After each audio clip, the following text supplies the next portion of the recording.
You're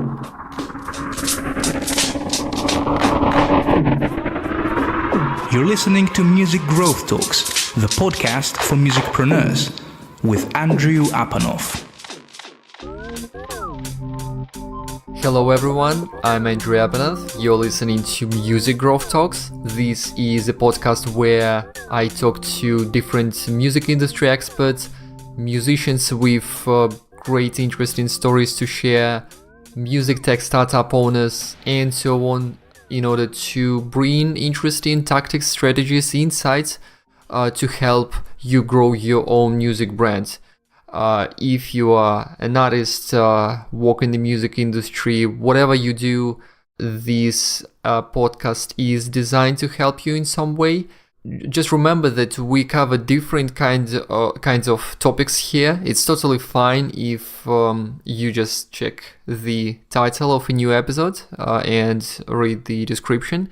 I try to be as descriptive in these ones as possible. I write all the descriptions myself clearly, and if you feel that it's relevant, that it can help you grow, listen to it. Just use your podcast app to download for offline listening, stream it. We are available on all the various podcast platforms. And if it's not as relevant, it's totally fine to skip it. This is how I myself consume podcasts. I'm subscribed to a couple dozen podcasts, and I check new ones all the time. And I'm a big fan of several, but it doesn't mean that I necessarily listen to all the episodes there. I just hope that you stay subscribed and that the majority of the episodes I record for you are relevant and interesting to you. But yeah, just to mention that it's more than cool if you skip some. We're not delivering a particular storyline that connects the different episodes. I try to make each one as independent and full as possible. Thank you all for listening. As a reminder, there is a Patreon page, patreon.com/Andrew Apanov, which is a place to support this podcast if you want to, and also access some exclusive stuff, the Patreon-only episodes and so on.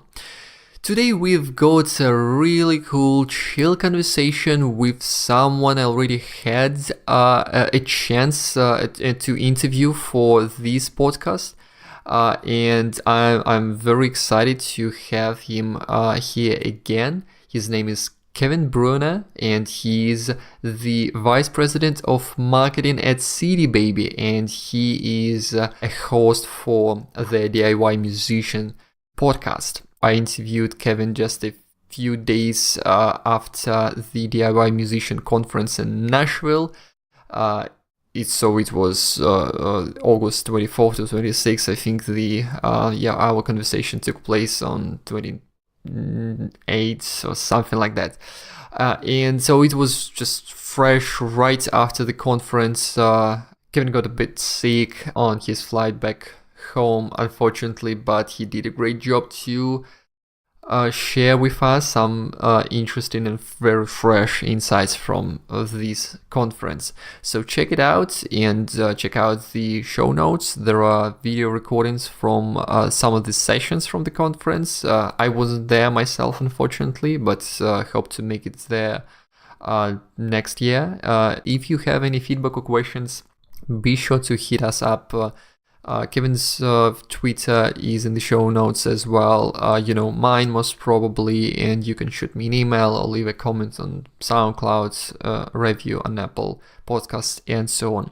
Thank you a lot for listening, and here we go. Kevin, welcome to Music Growth Talks. I'm excited to welcome you to the show again. It's the second time we are having the conversation with you here, and everyone who hasn't listened to the first episode with you yet, check it out in the show notes. And I'm excited to have you here again. Welcome to the podcast. Thank you for having me again. It's really cool. We're recording this right after the DIY Music Conference. It ended 2 days ago, or literally no, it was 3 days ago or something like that. 3 days ago, yes, correct. So it's just to give an idea of when we're recording that to our listeners.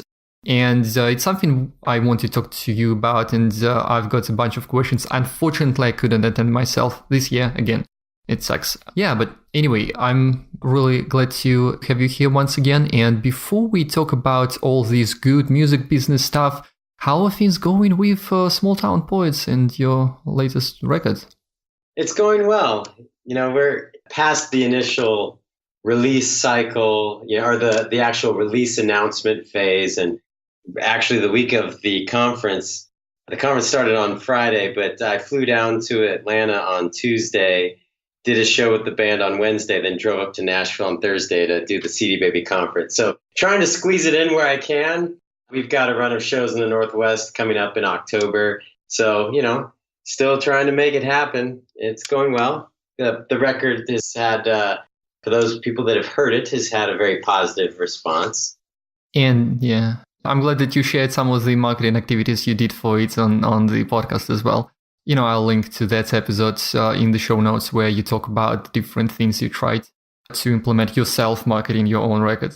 How did it work out with asking the listeners to stream the record? I did, by the way. I did that. I really liked it. So it worked for me. But yeah, did you see spike in listens after the show came out?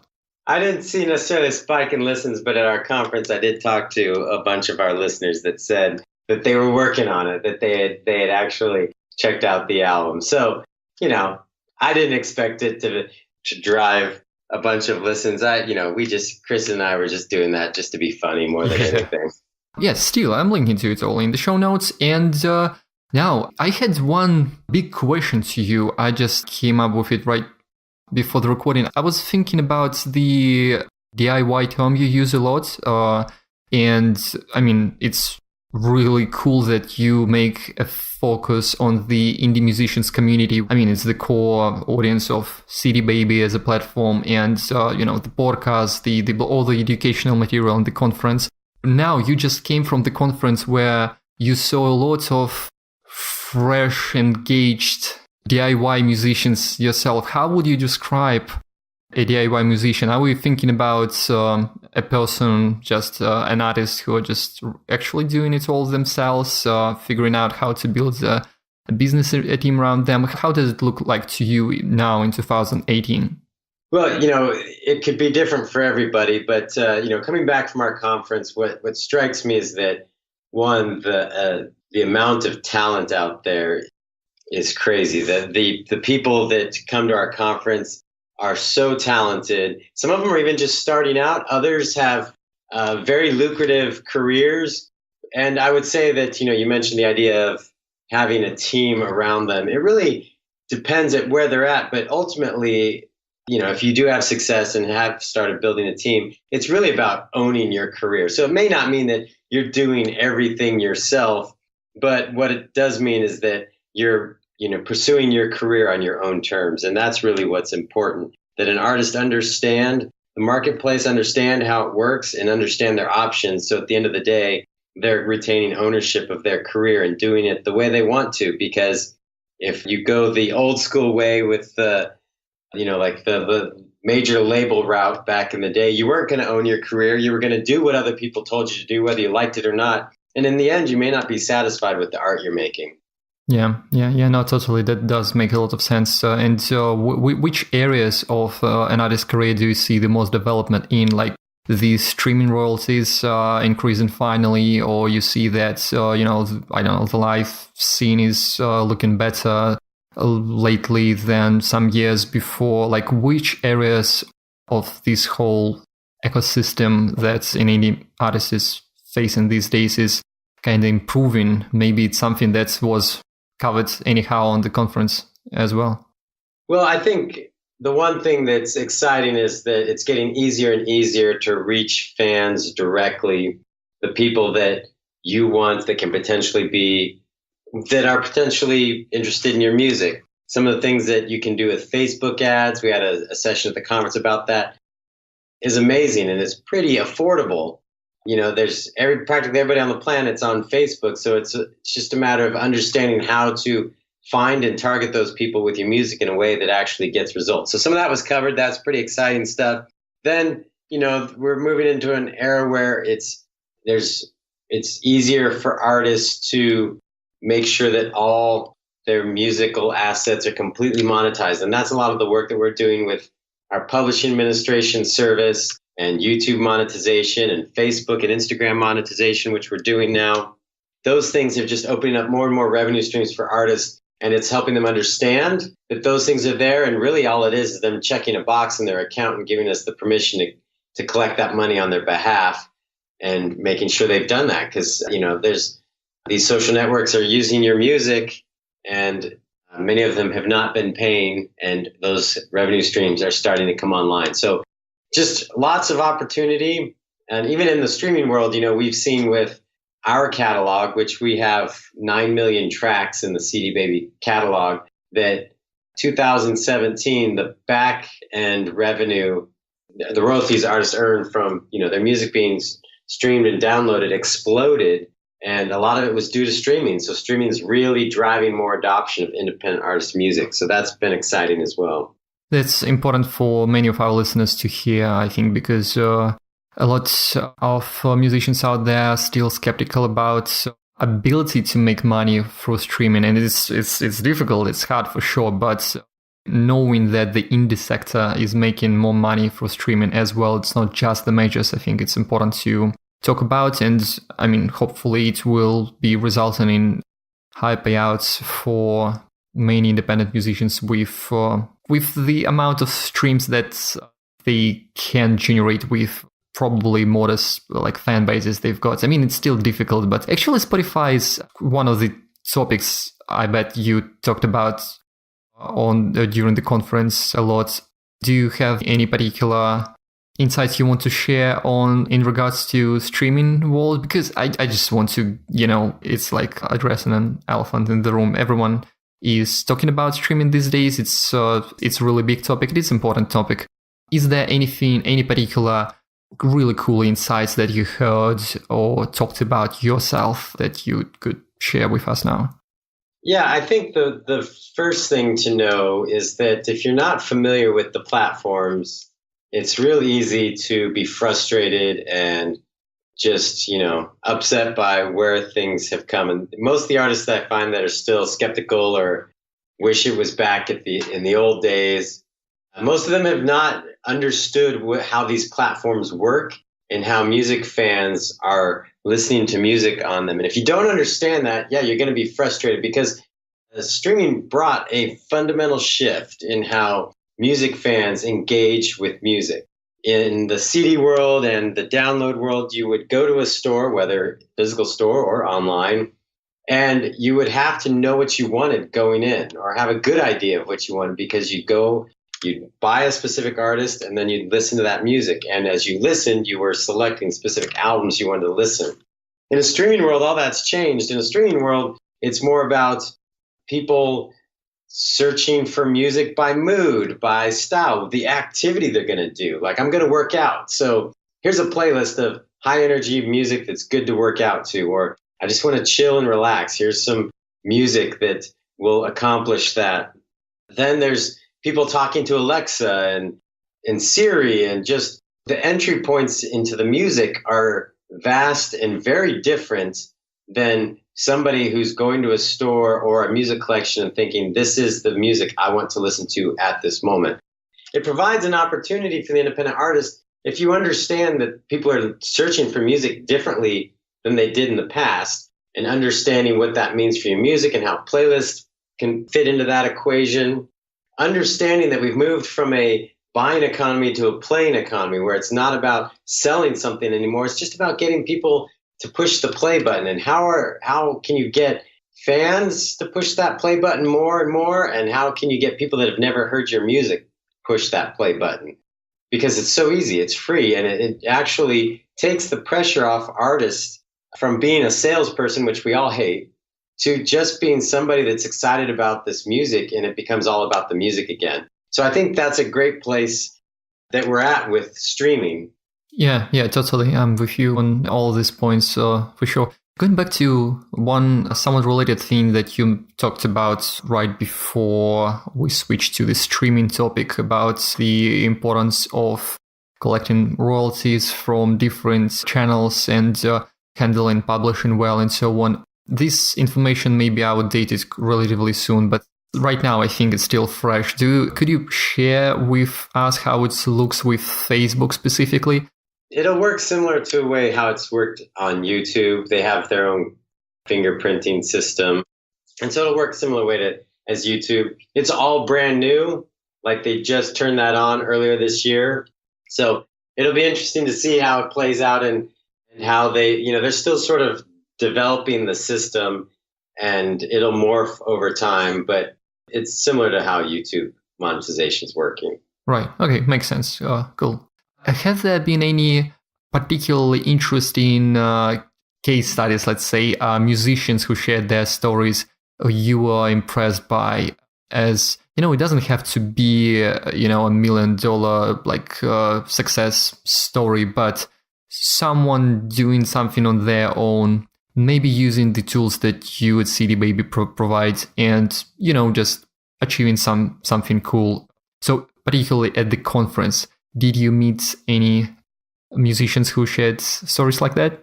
Yeah, we had one particular artist. His name is Lance Allen. He's an instrumental guitar player, and he has 600,000 monthly listeners on Spotify. And most of that is just he built some relationships with some playlists and playlisters, and he started writing music or doing cover songs, instrumental, solo guitar cover song versions of popular songs, and pitching to these playlists to the point where some of them are asking him to do certain songs so they can have it on their playlist. So he was interviewed, and so people like that, they're approaching the market totally different. He's making a lot of money. He has millions and millions of streams, and he's not touring. He's somebody that's just in Nashville and does a lot of that. I think he does a little teaching on the side, but in general, he's found a way to harness how the platforms work to his advantage. And so we had him speak. There's a couple other artists that spoke as well. It was hard for me. Usually when we get back, that's when I get to go back and listen to a lot of the sessions because I'm working the conference, so I don't get to sit in very many of them. Right, that's true. Yeah, it would be unfair for me to ask for too much from you right now because you just came from there literally too. Everyone listening to us right now, so be sure to check out the show notes for a link to a playlist on CD Baby's YouTube channel where you can watch a bunch of recordings from the sessions in full, like hour-long sessions. Really cool that you are doing that. I mean, it's somewhat like a standard, like many other conferences are doing that, but it's very important that you make this knowledge and content available. It's not the same as being at the conference yourself for sure, but still being able to watch these recordings, listen to the speakers, to the keynotes, it's really cool. And yeah, a lot of the topics that we have talked about so far today, Facebook and Spotify, YouTube sessions, it's all available here in this playlist. I'm just looking at it right now. That's really cool for the artists as well. And this is a really interesting one with the one doing covers primarily. So he distributes it for CD Baby, as I understand. We covered that topic a few times on this show, but it was like years ago when we talked about it last time. Yeah, maybe you have any particular tips to those listeners of ours who are into covering other artists and they don't yet know how exactly they can sell the music that's not their original. So maybe just a brief reminder how it works with a distributor. Yeah, so basically if a song has been released publicly, I'm speaking mostly from the US perspective. I know that a lot of other countries it's exactly the same, but once it's been released publicly, you have the ability to do your own version of the song, but you just need to get a license. So when you're distributing it, when you sign it up, we have the option to get the license for you and secure that cover song license on your behalf so you can release it free and clear legally and not have anything to worry about. And yeah, cover songs are a great way in order for you to tap into an audience that you haven't reached yet. Or, what the one way I phrased it is it's you're speaking a musical language that somebody already knows. So if you're doing your own unique version of that song, it's something that is already familiar to new listeners, something that most likely they like because you're probably doing a cover song because it's a good song. And therefore, it's a great way to introduce yourself to them because here's a song they like. And now here's this artist doing an interesting take on it that they find appealing. So I highly encourage artists to try cover songs. It's a great way to get, some momentum around you as an artist. And there are different approaches. There are some people that are just trying to game the system a bit and just try and piggyback on, whatever big hit pop song came out today. That might be your strategy, but it also might just be that you've found an artist that had big impact on, who you are and you like their music and their songs are well known and it's a way for you to draw some connections between your influences and tap into new fans. So there's lots of ways you can approach doing cover songs, but I highly recommend it. We make it easy. When you distribute your song, you just let us know that it's a cover and we secure the license for you and you're all set.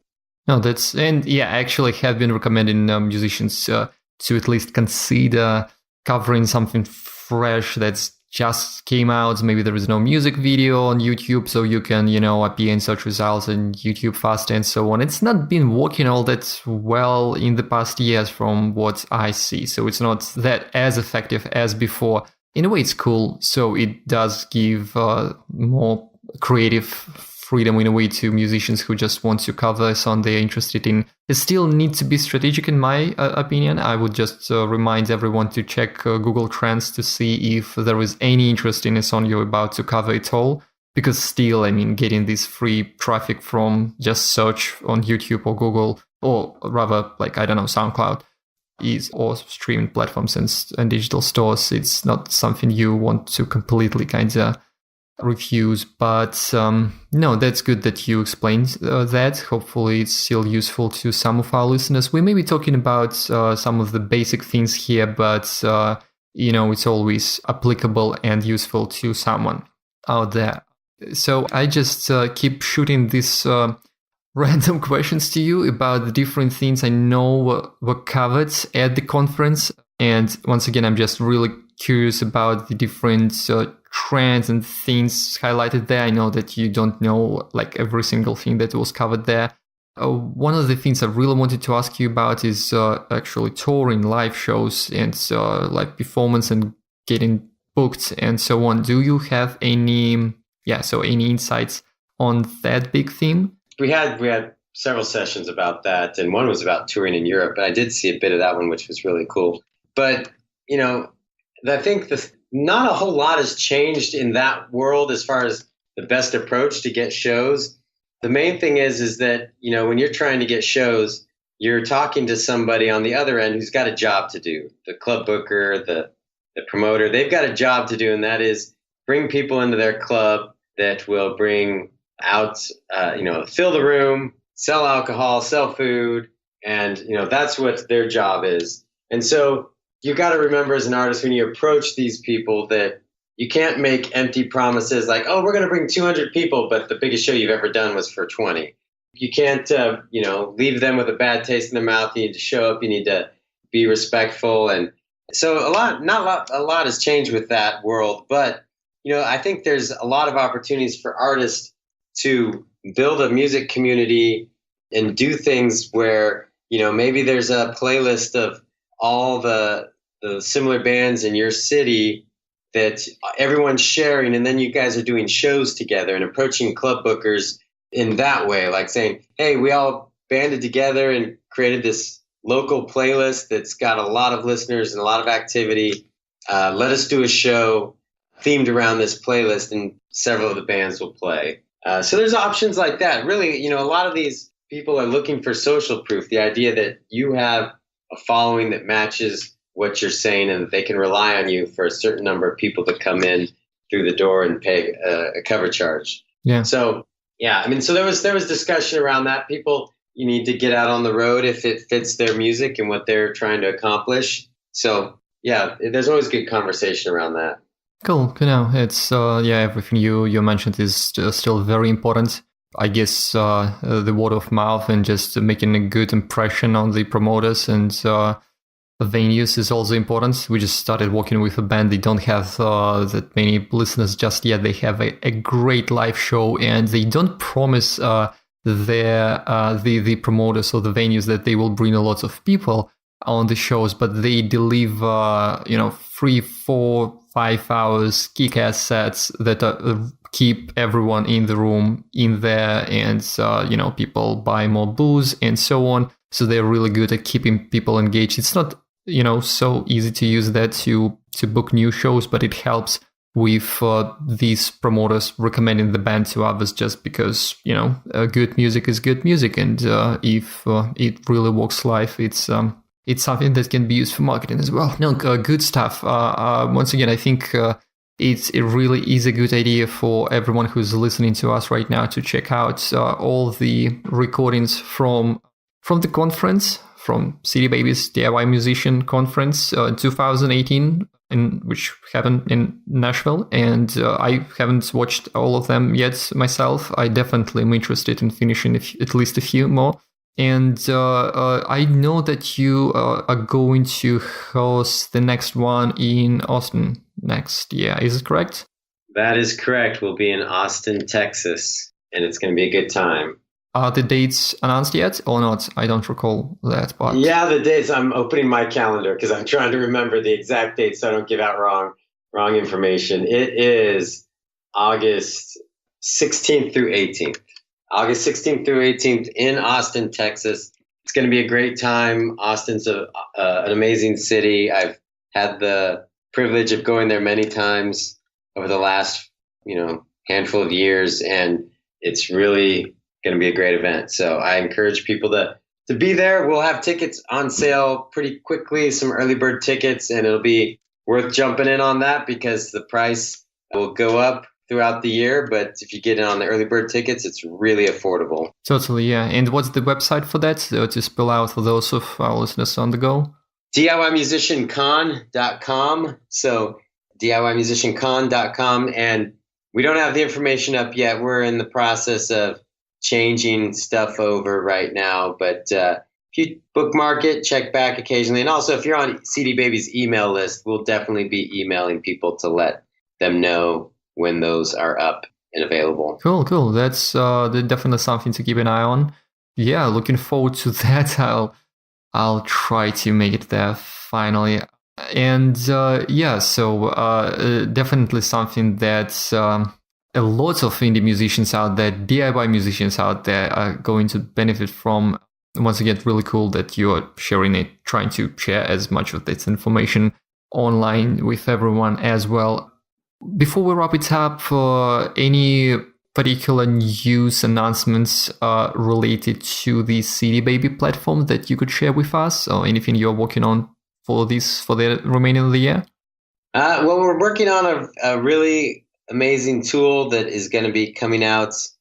V1 of it will be coming out in October. So I can't really speak more about it now, but stay tuned and you'll be hearing about it then. And so that's something I'm excited about. We're always doing things to improve the distribution process and experience for our artists. So lots happening there that's rolling out all the time. But yeah, this fall we have something new coming and I'm pretty excited about it. Awesome. So yeah, looking forward to the news. I'm intrigued now. So we may have to get you back sometime in the future to talk about the new CD Baby features. So yeah, thank you so much for sharing some fresh news right from the CD Baby conference. And Kevin, let us know if you have any particular insights. I just don't want to, I know that you've been beat under the weather. Sorry for that. But yeah, still, if there is anything you'd still like to share with us, let us know. Otherwise, it's all good. Well, I definitely encourage people to check out those videos. That playlist you mentioned on YouTube has, I don't know, probably about 10 sessions from the conference. 15. Or maybe it's fewer because some of those are like previews, but there are 15 videos, I see. Okay, 15. Okay, perfect. Yeah, and so check those out. It'll give you a good sense of what happens there and lots of great information. We work really hard to make sure it's actionable advice for independent artists and useful for them, and that information that they can take and apply to their career. So check those out, and yeah, I think that's it. Awesome. Thank you so much. All right, thanks for having me. Thanks, Kevin. Thank you all for listening as usual.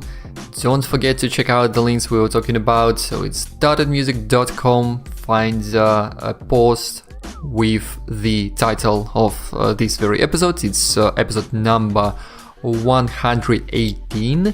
And feel free to ask us any questions. It will be really cool if you decide to go to the DIY Musician Conference in Austin next year as well. I hope to be there too. Really hard to say at this very moment. We'll see. And thank you once again for checking it out.